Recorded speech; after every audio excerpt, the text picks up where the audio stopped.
So I know I'm super excited. I just got the hottest ticket in town on a surefire way to make money. And this is who I gave all my money to, my life savings. Ickfe Yoltau. I'm sure the fact that it's totally fake spelled backwards has nothing to do with anything suspicious. I checked these guys out. They used to work with the Prince of Nigeria. I'm fired up to make some money. So let's get to this top 10 list. That's right. You're a big fat phony! What's the big idea?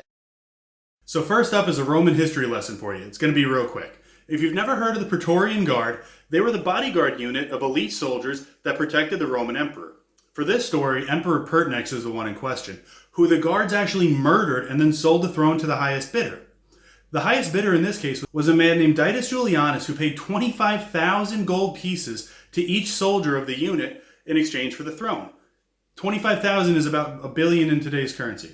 So Titus became the new emperor, and he was actually confirmed by the Senate. However, the Roman elites didn't really approve of the way he became to power, and he was soon denounced, only serving 63 days as the Roman emperor, in what came to be known as the Year of Five Emperors. So he bought the throne, and he was asked to leave. But it's really not the worst fate for a Roman emperor. I mean, think about Caesar and Caligula, right? What's the big idea?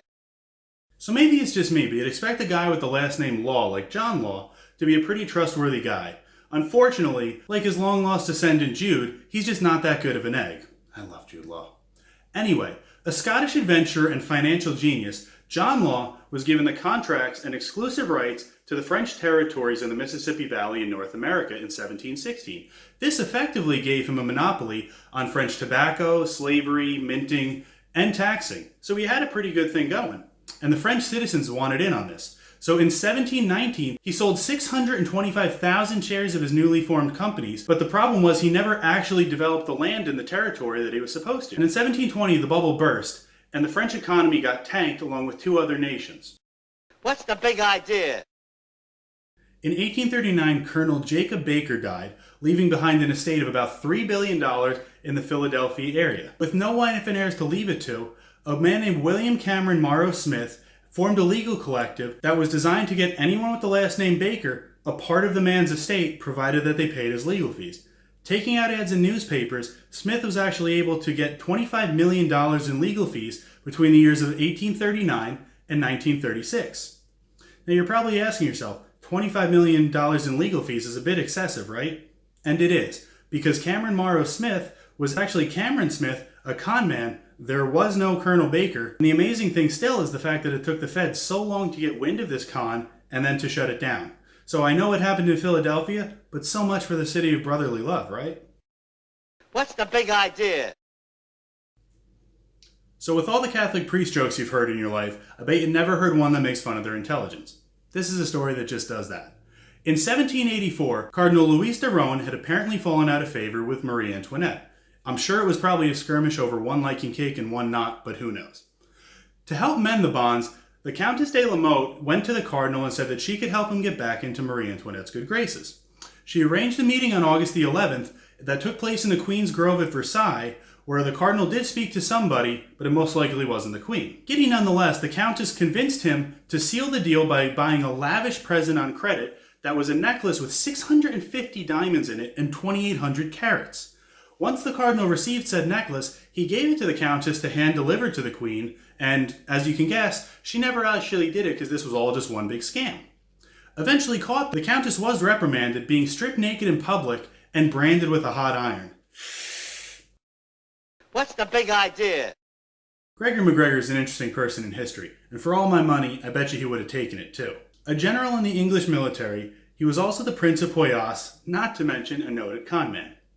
After returning to England from a celebrated military career, he told everyone stories how he had been given about 12,500 acres of land near the Bay of Honduras by a local tribal leader who he had impressed so much. Describing it as a virtual paradise on earth, he had no problem selling shares and plots of land to English citizens who wanted to invest in his company and live there. Business was great until McGregor was found out when people actually made the trip to his supposed paradise, finding nothing but undeveloped wilderness. However, when the jig was up in England, he soon fled to France, where he pulled the same exact con, and then once again left back for England to try and pull it one more time, but everyone else was already trying the same con. So he decided to retire to Venezuela on his military pension, never facing any charges. I'd like to take this chance to apologize to absolutely nobody. What's the big idea? Born Elizabeth Bigley, Cassie Chadwick was a Canadian conwoman who in 1902 was able to convince many large banks in New York City that she was the illegitimate daughter of Andrew Carnegie and claimed that she had a substantial amount of money coming to her in his will. Using this swindle, she was able to get hundreds of thousands, if not millions of dollars from banks and his contemporary business partners, even going so far as to take bank managers with her in a cab ride to the Carnegie mansion, then conning her way inside and re-emerging with falsified documents. She was finally caught in 1905 and given 10 years in prison. However, I do think it was a good con, and I do think the fact that she said she was in his will proves where there's a will, there's a way. What's the big idea? Born in the 1650s, William Challinor was a troubled youth who finally found a job as a nailmaker's apprentice. However, he didn't really care for it, and found out that he was actually more talented at forging coins. Becoming one of the more prominent forgers of his day in London, he was actually able to become so successful, he bought a house in the country where he actually expanded his operation. Ruthless in business practices, he had no problem selling out other conmen and forgers alike. When he decided to set his sights on forging paper money, he soon caught the attention of one Sir Isaac Newton, who was the newly appointed warden of the mint, and it wasn't long before Newton was able to trip him up on a small charge and put him on trial. Being found guilty of forging, he was actually sentenced to hanging and soon died. So I guess in this case, if gravity doesn't get you, Newton sure will. What's the big idea? Victor Lustig was a world-class conman who made a majority of his living from producing counterfeit $100 bills. However, in the mid-1920s, he set his sights way higher when the French government was thinking about doing away with the Eiffel Tower. Seizing his opportunity, he forged IDs and documents in order to pose as a government official, and then went to 5 separate salvage yards offering the opportunity to bid on deconstructing the Eiffel Tower. Finding his mark in a man named André Poisson, Poisson meaning fish in French, he was actually able to con the man for a significant amount of money, plus a bribe that was supposed to be paid to government officials. Getting away clean, Lustig left the country, and Poisson was so embarrassed that he never told officials or anyone. This led Lustig to come back to France and try for a second time. However, he was found out and narrowly missed being arrested. What's the big idea?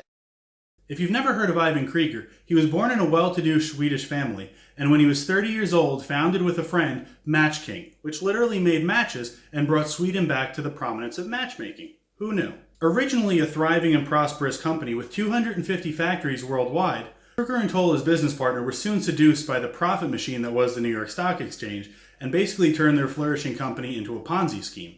With business booming from 1923 until 1929 when the stock market crashed, they were actually so wealthy they were able to loan out about $400 million to countries in need after World War I. But with the stock market crash, all the money went away, and Kruger continued to try swindling until 1932 when things caught up with him, and he actually took his own life. And What's the big idea?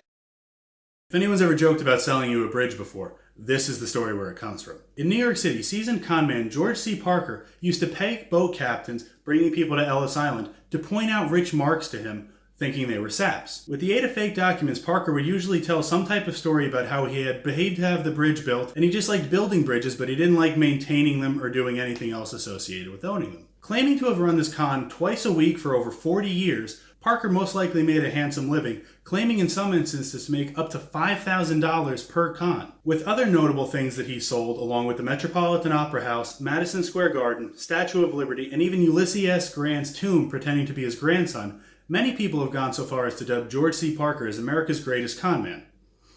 But he is known for pulling people's legs, so maybe he just made that up too. So I don't know about you, but I thought a lot of those were pretty clever, and I actually found myself cheering for the people that came up with them. I don't know what that says about me. If you like this type of content, be sure to check more videos that I've put up. I'm always putting out new content because I'm always eager to learn. Until the next video, continue to shine on, all you crazy diamonds.